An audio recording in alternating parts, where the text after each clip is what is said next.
हमारे ये 10 साल में क्या कर बहुत कुछ कर दिए, बहुत कुछ कर दिए। चलिए ये तो यूथ बताएगा क्या किए मोदी जी। बहुत कुछ 10 साल में दादा कह रहे हैं बहुत कुछ कर दिए मोदी जी। किए हैं कि नहीं किए हैं? युवा को रोजगार मिला है 10 साल में? बताइए युवा को कितना रोजगार मिला है यूपी और बिहार में? हाँ, कहाँ तक पढ़ाई लिखाई? पूछना चाहते हैं, हम आपसे पूछना चाहते हैं। आपसे यही पूछा कहाँ तक पढ़े लिखे? ग्रेजुएशन है। बीकॉम बीएससी बीए हाँ, बीए बीए। किए हो। अभी यहाँ नहीं चाहिए आपको? नौकरी क्या चाहिए? युवा सारे रोड पे घूम रहे हैं, आप नौकरी के लिए फार्म। मैं घूम रहे हो, आपको क्या चाहिए ये पूछ रहा हूँ मैं। युवा, हर युवा अपनी बात करे, आप अपनी बात करो। नहीं, हर युवा की बात कर रहा हूँ, अपनी बात नहीं कर रहा हूँ, हर युवा की बात कर रहा हूँ। युवा आज रोड पे घूम रहा है, 10-5 हजार की नौकरी के लिए तलाश में घूम रहा है। आप वैकेंसी निकालते हैं, इंटरव्यू दिलाते हैं, लास्ट में कर देते हैं पेपर लीक हो गया। ये कहाँ की बात है भाई? मान लीजिए मोदी सरकार को आपने आज गिरा दिया, कल राहुल गांधी आएंगे, वो आपको रोजगार दे पाएंगे? उम्मीद है आप? हम तो बिहार से हैं, बिहार में तो लालू प्रसाद यादव तेजस्वी नौकरी दे देंगे। तेजस्वी दिए थे नौकरी, तेजस्वी ने वादा किया था, वादे नहीं तो जब लालू यादव आपको नौकरी दे चुके, फिर आप किससे नौकरी मांग रहे हो? नहीं, जो आप कह रहे हैं कि मेरी सवाल का जवाब दो। आपने कहा लालू प्रसाद ने हमें नौकरी दिया, तेजस्वी यादव ने हमें नौकरी दिया। जब तेजस्वी यादव आपकी वैकेंसी फुल कर चुके हैं तो फिर आप नौकरी किससे? फुल का हुई, सत्ता ही तो पलट गई। फुल का हुई, जितना दिन पूरा होने से पहले मोदी जी ने आपका सपना तोड़ जितना दिया। दिन सत्ता में था तो दिया ही तो भाई। अब उसका सत्ता ही चला गया तो कहाँ से क्या करेगा? जमीन रख के नौकरी दे रहे थे लालू यादव। ये तो गलत आपने जमीन रखी थी। ये आपने देखा था भाई, जमीन रख के दिया था। केस चल रहा है, उस केस में लालू यादव जमानत पे बाहर आ। ये आप गलत क्या कर कहेंगे? नहीं, नौकरी कोई भी कहाँ से दे पाएगा? अगर नौकरी रहेगी तभी देगा, कोई भी सरकार आए। इतना जनसंख्या है भारत का, वर्ल्ड में दूसरा नंबर पे है जनसंख्या के मामले में। नौकरी तो मिलेगी नहीं। प्लस में स्टार्टअप पे है, अगर यूथ चाहेंगे तो स्टार्टअप नया कर सकते हैं, बट उसके लिए भी उनको ये पैसा चाहिए। अच्छा, मेरा आप सब यूथ हो, पीछे भी यूथ खड़ा, आगे भी यूथ है। नौकरी के भरोसे रहना क्यों? क्या स्टार्टअप से अच्छा बिजनेस डेवलप नहीं हो रहा है? अच्छा पैसा नहीं कमा रहे हैं लोग? अभी आप देख सकते हैं सोशल मीडिया का जमाना है। सोशल मीडिया पर तो लोग ये क्या कहा जाता है इसको, बिजनेस बेच के भी करोड़पति चाय बेच के कमा रहे हैं। आज स्टूडेंट लोग जो पढ़ लिख के हैं, कुछ पता नहीं है, IAS IPS से ऊपर उन लोग हैं। अभी IAS IPS से ऊपर हैं जानने वाले लोग। एक बात बताओ, किसी IAS अफसर से मिलने बिल गेट्स आया? नहीं, चाय वाले से मिलने से मिलने आया, सबरी से मिलने आया। आया। तो स्किल से भी कमाई हो रही है ना? और अच्छे अच्छे बड़े आदमी पहचान रहे हैं। और नौकरी कोई भी सरकार है कहाँ से दे पाएगी? रहनी तो चाहिए। तो आपका क्या मतलब है, हर बंदे को सरकारी नौकरी मिलनी चाहिए कि बिजनेस की तरफ भी ध्यान दे बंदा? बिजनेस की तरफ ध्यान देना चाहिए। आपका नाम क्या हुआ? शुभम। तो आप तो अभी सरकारी नौकरी की सपोर्ट। नौकरी के बाद में प्राइवेट नौकरी भी तो जल्दी पलटी खा जाते हैं। नीतीश कुमार के बिहार से आके आप यहाँ भी पलटी खा। नहीं हो रही है। शिक्षा के साथ साथ बंदा जब उम्मीद लगा के पढ़ रहा है तो उसको कहीं ना कहीं कुछ शिक्षा का मतलब नैतिकता है। कितना मेहनत करके हर बच्चा को पढ़ाता है, उसके पीछे तो कोई रीजन होता है। माँ बाप का कोई भरोसा होता है कि मेरा बेटा अपने पैर पे खड़ा होगा तो हमें एक रोटी ला के देगा। पढ़ाने का मतलब सरकारी नौकरी से मत लगाओ। युवा हो आप इस देश के, मैं कहने का मतलब पढ़ाने का मतलब अच्छा गाइडेंस होता है, नैतिकता होती है, स्किल डेवलपमेंट भी होता है। पढ़ाई का मतलब क्या कहेंगे? पढ़ाई का मतलब केवल सरकारी नौकरी? जैसे BHU का मैं स्टूडेंट हूँ, महामना के बगिया है। यहाँ पे तो लोगों को नॉलेज के बारे में बहुत, वर्ल्ड का सबसे, एशिया का सबसे बड़ा विश्वविद्यालय है। यहाँ आकर मतलब खुलते हैं लोग। तो ये जरूरी नहीं है कि नौकरी है ही नहीं मिलेगी।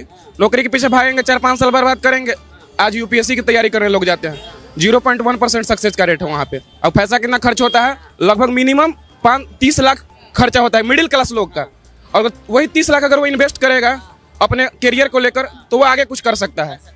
वही है। लेकिन योग्यता के अनुसार विकल्प ना चुन के आप चुनते हो केवल अर्थ पे आधारित विकल्प कि भाई IAS बन जाऊंगा तो समाज में अच्छा स्टेटस बनेगा, लोग मुझे पहचानेंगे, लोग मुझे सलाम ठोकेंगे। इस समय सबसे बड़ी जो रीजन है पेपर लीक का।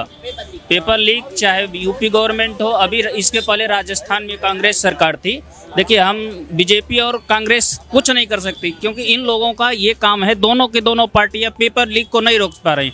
राजस्थान में गहलोत सरकार ने इतनी पेपर धांधली हुआ, इतनी लीक हुआ। वही हाल है योगी सरकार में। कोई सरकार अच्छी नहीं है।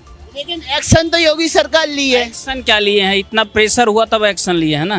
तो पेपर लीक का मामला आपके हिसाब से ठीक है, वो तो हर स्टूडेंट के लिए होना चाहिए क्योंकि मेहनत आदमी 12 महीने करता है, उसके बाद भी अगर समय पे पेपर ना होगा और हाँ पूरी तरह से पेपर लीक पूरी तरह से गलत है।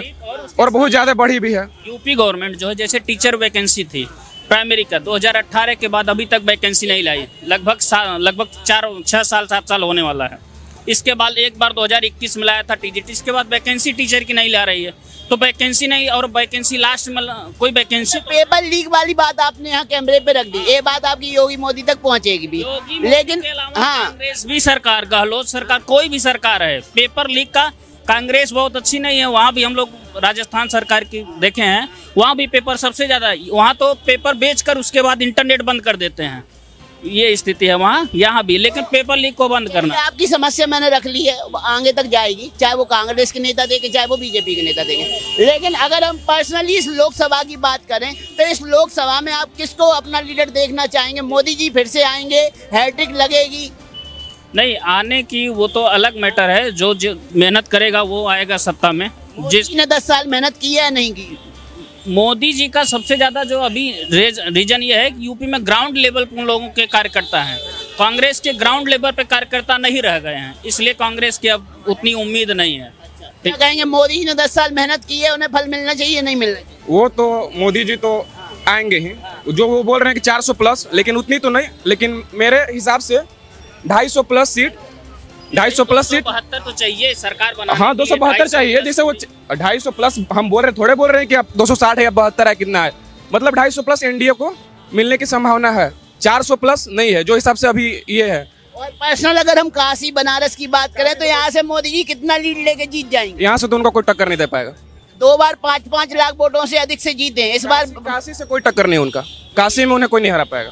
मोदी जी को कोई नहीं हरा पाएगा। नहीं, राहुल गांधी आज देश का विकल्प क्यों बन के नहीं उभर पा रहे? राहुल गांधी में वो मैच्योरिटी नहीं है सर। हाँ तो वही कह रहा है कि मतलब मोदी को यहाँ काशी में कोई विकल्प नहीं है उनका, उसको उम्मीद ही नहीं है, ठीक है, क्योंकि न कांग्रेस हमें दिख रही है, वो भी सत्ता में आकर अच्छा दिखाना था राजस्थान में, लेकिन नहीं दिखा पाई। उसके बाद अभी केजरीवाल का उनका भी सुन रहे हैं घोटाला पे घोटाला, अब पता नहीं, उनको अच्छा करना चाहिए था, जब जान रहे हैं कि हमारे अपोजिशन में अलग सरकार है तो कम से कम अच्छा करिए, नहीं पकड़े जाएंगे। अब आप चोरी करेंगे तो फंसेंगे तो वो दिक्कत है। पक्ष पकड़ा जाता है तो 1 मिनट, बीजेपी में भी चोर हैं, बहुत बड़े चोर हैं, ऐसा नहीं है, लेकिन बीजेपी की सरकार है तो पकड़ अभी नहीं जाएंगे, बाद में इनकी पोल खुलेगी जब दूसरी सरकार आएगी। अभी तो 2014 तक तो कांग्रेस यूपीए की सरकार थी, उन्होंने भी ईडी सीबीआई उनके घर भी भेजना चाहिए थी, बीजेपी नेताओं घर पकड़ना चाहिए था। तो उस समय बीजेपी उतना दिन सत्ता में नहीं थी ना, लूट फकोस उतना नहीं कर पाई। बीजेपी सत्ता में नहीं थी, विपक्ष में तो थी। आज बीजेपी के विपक्ष में कांग्रेस और दल है, तो ईडी सीबीआई अपना काम कर रही है ना। सीबीआई कर रही है क्योंकि वो लोग सत्ता में रह चुके हैं, माल रखे हुए हैं। बीजेपी दबाव नहीं बना रही है, किसके घर पे छापा डालो किसके मत डालो, इसलिए स्वतंत्र होकर ईडी सीबीआई काम कर रही है इस समय में। हाँ वो तो काम कर रहे हैं, अगर वो रहता तो आज अरविंद केजरीवाल इलेक्शन तक जेल में ही रहते, उन्हें बाहर नहीं आने देता। अगर एसबीआई और अगर ये सुप्रीम कोर्ट, ये तो इन्होंने कह दिया, अगर मोदी जी के हाथ में लोकतंत्र होता, अदालतें होती, तो अरविंद केजरीवाल को आज जमानत कैसे मिल गई? नहीं, वो तो न्यायिक प्रणाली से ना, जुडिशियल जो पावर है वो उसका यूज करेंगे ना। उनके पास भी ऐसा थोड़ी है केजरीवाल के पास वकील नहीं है, वो नहीं, वो भी अपनी मेहनत किए, ये भी अपना मेहनत किए होंगे। फैसला तो जज सुनाता ना, एक समय तो विपक्ष ये भी बोल देता जज खरीद लिए मोदी जी। जज नहीं खरीद लिए, अभी आए हैं, हाँ वो बाहर निकले हैं, लेकिन वो चुनाव रैली उतना नहीं। सारे मिलके मोदी जी से लड़ पाएंगे या नहीं लड़ पाएंगे? सारे मिलके तो नहीं लड़ पाएंगे, क्योंकि एक अच्छा लीडर चुनना होगा विपक्ष को, जो कि अभी विपक्ष में कोई एक अच्छा लीडर नहीं है, नहीं है।